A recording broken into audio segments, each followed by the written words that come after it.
Terima kasih pimpinan. Saya ke Pak Kapolres dulu ya. Siap, Jenderal. Ya. Pak Kapolres, terima kasih sudah ditangkap. Terima kasih sudah diusut tuntas pelakunya dengan gerak cepat. Saya lihat videonya di YouTube proses penangkapannya sampai saat ini sudah ditahan ya. Ya, akhirnya tertangkap juga. Akhirnya bisa ditangkap juga. Ada beberapa pertanyaan dari masyarakat masalah penanganan kepolisian. Itu sejak dilaporkan 18 Oktober ya. Ya. Dan tertangkap 16 Desember. Ya, kurang lebih 2 bulan. Padahal itu penganiayaan kalau dikategorikan luka tadi itu ya, kategori yang ringan tapi bisa juga berat. Kalau dia pingsan dirawat jadi berat itu. Ya, tapi apapun yang terjadi dari videonya terlihat bahwasanya itu berat ya, karena dilempar pakai segala macam, kena badannya bahkan yang vital. Ya, bisa efeknya lebih jauh lagi kalau tidak dihentikan. Dan jadi pertanyaan masyarakat itu kan, kenapa kasus yang tanda petik sederhana seperti itu, lukanya ada, saksinya ada, barang buktinya ada, kemudian TKP-nya juga ada, lengkap, ya, dan lain sebagainya, termasuk videonya juga ada, kok sampai 2 bulan begitu. Saya tadi lihat penyelidikannya hampir 1 bulan, terus penangkapannya hampir 1 bulan juga, itu pun setelah viral. Nah ini jadi catatan juga, seharusnya itu bisa lebih cepat lagi ya. Kalau saya berpikir sebagai anggota Polri dahulu, kalau kita fokus kejadian itu langsung ditangani, 3 sampai seminggu itu, 3 hari sampai seminggu selesai itu. Ya, itu kasus nyata dan kelihatan dan terbuka. Tinggal gercepnya anggota itu. Nah ini jadi pertanyaan masyarakat juga, ya koreksi juga untuk kepolisian, terutama Jakarta Timur. Ya, jadi yang seperti itu seharusnya cepat geraknya. Sampai muncul di media itu no viral, no justice. No viral, no attention, no justice. Nah, macam-macam lagi istilahnya. Apa viral dulu baru kemudian cepat gerakannya. Ini juga pelajaran bagi kepolisian di tempat-tempat yang lain. Ya, apapun kasusnya, siapapun pelapornya, itu perlakuannya sama di muka hukum. Ya, Polri diberi negara, dikasih kewenangan, dikasih perlengkapan untuk penegakan hukum. Siapapun yang bermasalah dengan hukum, tidak pilih-pilih, kerjakan itu. Ya. Namun demikian saya apresiasi sama Polres yang akhirnya bisa menangkap pelaku. Kalau masalah pelaku kemudian disinyalir, katanya ini ya, ada perkembangan pemikirannya agak terbelakang, itu jangan diterima mentah-mentah. Ya, harus diobservasi dulu kalau memang perlu. Di tempat yang ditentukan, baru disimpulkan oleh pihak yang punya keahlian tentang itu. Ya, kalau tidak, berlakukan dia seperti orang-orang atau pelaku atau tersangka pada umumnya. Ya, melakukan penganiayaan berat, ya hukumannya ada. Ini koreksi saja kepada Jakarta Timur dan kepada seluruhnya anggota kepolisian. Jangan pilih-pilih dalam menangani kasus, jangan nanti-nanti. Kalau prinsip saya itu makin cepat ditangani, makin cepat terungkap. Karena semuanya mesti segar. Terlalu lama makin kabur. Ada distorsi. Apalagi nanti ada yang datang, itu sahabat saya, itu teman saya. Tolong Pak dibantu. Nah itu lebih parah lagi nanti penyelesaiannya. Ya, kasihan korban ini. Apalagi sampai kehilangan motor ya. Udah jatuh, timpa tangga, ditipu pula. Ya barangkali Pak Kapolres berkenan mungkin itu motor yang hilang ya. Supaya kembali lagi, cari pelakunya atau bagaimana. Pak Kapolres ya. kasih tahu lagi anggotanya supaya lebih gigih lagi dalam rangka menangani kasus-kasus yang dilaporkan. Kemudian Pak Kapolda Kalteng, Pak Joko ini junior saya, sahabat saya juga. Sedikit Pak Rikwanto sebelum ke ini terkait tadi pelaku, pendalaman sedikit Pak. Jadi gini Pak Kapolres, juga jangan sampai itu nanti diarahkan menjadi alasan pemaaf, ya. Ketidaknormalan dia dalam konteks kemanusiaan memang begitu tega, ya, melempar perempuan dengan alat-alat sebesar itu, ya, memang nggak masuk nalar. Tapi dalam konteks hukum saya sangat yakin orang ini bisa bertanggung jawab secara hukum, Pak. Jadi kita minta tolong ya Pak ya, diperlakukan sebagaimana tahanan yang lain. Ditahan kan ya sekarang Pak? Ya, ditahan sebagaimana tahanan yang lain. Jangan ada keistimewaan apapun kepada orang ini. Ya, itu ya Pak ya, minta tolong dipastikan. Oke, lanjut Pak Irwanto. Terima kasih pimpinan. Pak Joko, Pak Kapolda. Siap. Ya, ini junior saya, sahabat juga sama saya. Ya, beliau bagus dalam karirnya. Ini menjelang setahun terakhir ada masalah ini. Yang kami soroti adalah kenapa begitu mudahnya anggota Polri pegang senjata kemudian menggunakannya kepada pihak lain. Ya, kalau kita lihat ceritanya tadi itu mudah saja dia putar sana, totot tor, putar lagi totot dor. Ini nggak umum, ya mafioso aja nggak begitu mungkin. Ini anggota Polri kok seperti itu? Ada apa di situ? Coba digali, gali kembali, bukan hanya kepada tersangka yang sekarang, tapi kepada anggota seluruhnya. Ya, tadi disampaikan oleh Pak Kapolda, yang bersangkutan terdeteksi ada pakai sabu, gitu ya. Tapi saya lihat ini pemeriksaannya setelah 10 hari kemudian ditemukan sabu. Kan dia ditentukan sebagai tersangka itu setelah seminggu lebih ya. Tapi diambil urinnya, mungkin darahnya ada sabu ya. Nah, pada waktu melakukan ada sabu nggak di situ? Ya, ini kan setelah ditangkap dicek ada sabunya. Waktu melakukan ada sabunya nggak? Atau ada cerita dia rutin menggunakan sabu? Ya, pemasoknya dari mana? Belinya dari mana? Bagaimana dia menggunakannya? Dan yang saya lihat di sini yang bersangkutan itu tugas luar ya. Pengamanan objek vital, pengamanan bank. Jadi jarang sekali ketemu kesatuannya. Kalau tugas baru dikasih senjata, selesai tugas diambil kembali. Kemarin ada yang melanggar SOP ya, sudah lepas tugas masih pegang senjata. Dan dia mainkan senjata itu untuk melakukan perampasan mobil.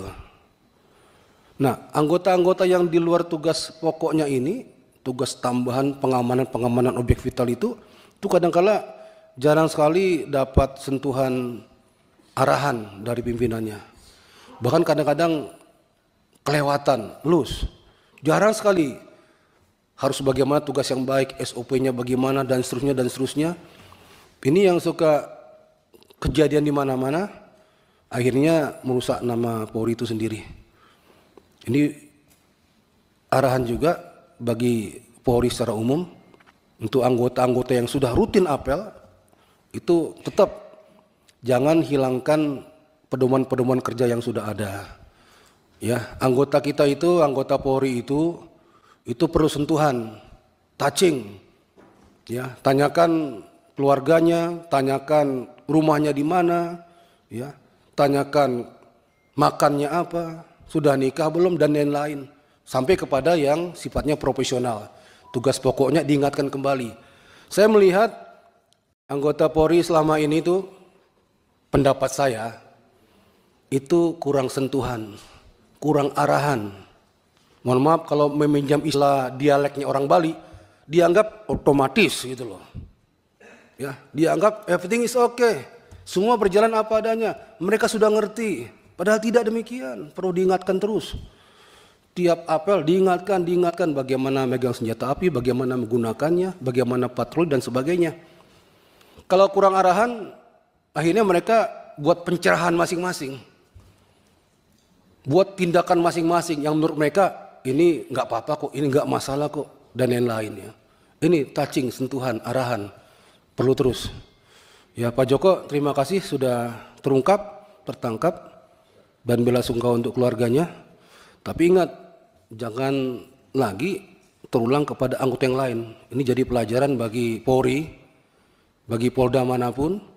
Ya, hal ini kalau nggak diungkap, nggak dibuka, itu bisa terulang kembali kepada masyarakat. Kasihan masyarakat ya.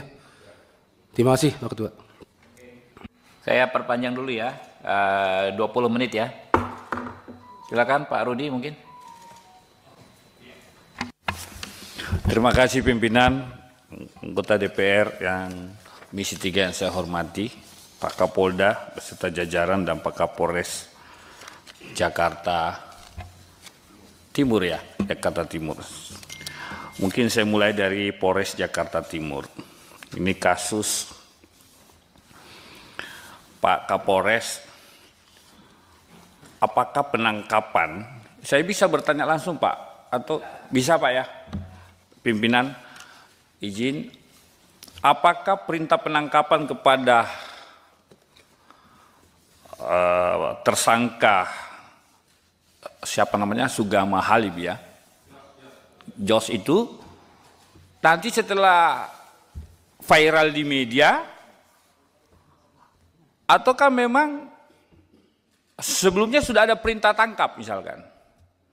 Begitu naik gelar sidik, tersangka, langsung ada upaya tangkap, lalu tahan. Silakan Pak jawab Pak. Ya, terima kasih Pak yang terhormat Pak Roni. Kami sampaikan bahwa setelah naik Rudi namanya, Rudi Lado, Pak Rudi. Rudal. Siap. Mohon izin, setelah naik sidik, kami melakukan pemeriksaan yang bersangkutan. Kita panggil untuk mau pemeriksaan sebagai saksi pada tahap penyidikan. Iya. Namun yang bersangkutan karena dan orang tuanya karena merasa sudah terancam. Karena Sudah kabur ke Sukabumi itu? mereka menurut keterangan kepada kami bahwa mereka ke Sukabumi itu karena ada tujuan untuk mengamankan diri dan ada informasi dari salah satu temannya bahwa di Sukabumi ada tempat pengobatan alternatif. Jadi mereka ke Sukabumi dalam rangka itu. Akhirnya kami berkomunikasi dengan orang tuanya dan orang tuanya meminta perlindungan ke kami untuk menjemput dan kami selanjutnya melakukan tahap penangkapan. Berarti sudah viral dulu. Siap, sudah viral dulu baru ada upaya menghadirkan tersangka. Kira-kira begitu Pak Kapolres ya. Pak Kapolres yang saya hormati, ini kita ditonton oleh masyarakat Indonesia saya kira, dan ini juga kami tujukan kepada seluruh jajaran anggota Polri bahwa kalau kemudian laporan masyarakat, yang mungkin masyarakat ini dari kaum marginal, ini kita prihatin pimpinan. Ya, kalau dia mentang-mentang dia kemudian miskin, orang kecil, kaum pekerja, ya, lalu kemudian laporannya diabaikan. Seringkali terjadi seperti itu Pak. Diabaikan Pak. Sehingga ini yang mencoreng, menjatuhkan kepercayaan masyarakat kepada Polri. Kita sayang kepada Polri Pak. Kita cinta kepada Polri Pak. Tetapi kalau ada perilaku oknum-oknum seperti ini, yang mengabaikan laporan-laporan polisi, yang kebetulan pelapornya hanya pekerja biasa, ini yang sungguh-sungguh memprihatinkan bagi kita, insan hukum Pak. Kami Komisi 3 ini juga bagian dari Komisi Penegak Hukum Pak. Kami harus mengontrol, mengawasi kerja-kerja kawan-kawan di kepolisian Pak. Saya hanya, Pak Kapolri punya jargon presisi, luar biasa jargon presisi Pak. Tetapi praktik di lapangan tidak presisi. Yang rugi siapa? Sayang kan? Pak Kapolri punya mimpi mereformasi kepolisian Republik Indonesia, tapi langkah-langkah di bawah tidak dikerjakan oleh pasukan di bawah. Ini yang catatan saya Pak Kapolres, ya, karena kalau nanti viral baru kemudian ditangani, ya kita sampaikan kepada masyarakat Indonesia. Kalau mau masyarakat Indonesia mencari keadilan, mau ditangani, ya viralkan dulu kira-kira begitu. Kan tidak bagus kalau penegakan hukum seperti itu. Nah mudah-mudahan tidak seperti itu Pak Kapolres. Ini catatan saja pimpinan. Yang kedua, Pak Kapolda, kami Pak Komisi 3 luar biasa fungsi pengawasan kami karena setiap kasus-kasus yang muncul menyita perhatian publik. Saya tidak mau menyebut kata viral. Saya menyita perhatian publik, langsung dilakukan rapat dengar pendapat. Pak Kapolda bisa dibayangkan kalau polisi tugasnya mengayomi, melindungi, ya kan? Lalu kemudian penjahatnya adalah oknum. Saya hormat, respect, kemudian ada langkah cepat, kemudian langkah tegas memberhentikan, lalu kita proses ke peradilan. Tetapi pimpinan mohon izin, mohon kiranya mungkin rapat dengar pendapat berikutnya setelah masa reses, mungkin kita perlu mengusulkan kita undang Irwasum atau Itwasum, undang Kabid Propan, karena ini kejadian banyak terjadi di seluruh Indonesia. Kita undang kalau perlu Irwasdanya Pak, bagaimana mekanisme pengawasan internal. Saya dengar ini kan Irwasum baru nih Pak, pejabat baru. Kita mau dengar konsep gagasannya bagaimana pengawasan internal di kepolisian. Supaya tidak ada lagi rapat-rapat dengar pendapat seperti ini Pak. Karena ini semata-mata kita mau kepercayaan publik terhadap institusi polisi itu terjaga Pak. Anda bisa bayangkan kalau masyarakat tidak percaya polisi, di mana lagi kita mencari tempat mencari keadilan. Nah inilah harapan kita. Kira-kira itu pimpinan, saran masukan saya. Terima kasih. Assalamualaikum warahmatullahi wabarakatuh.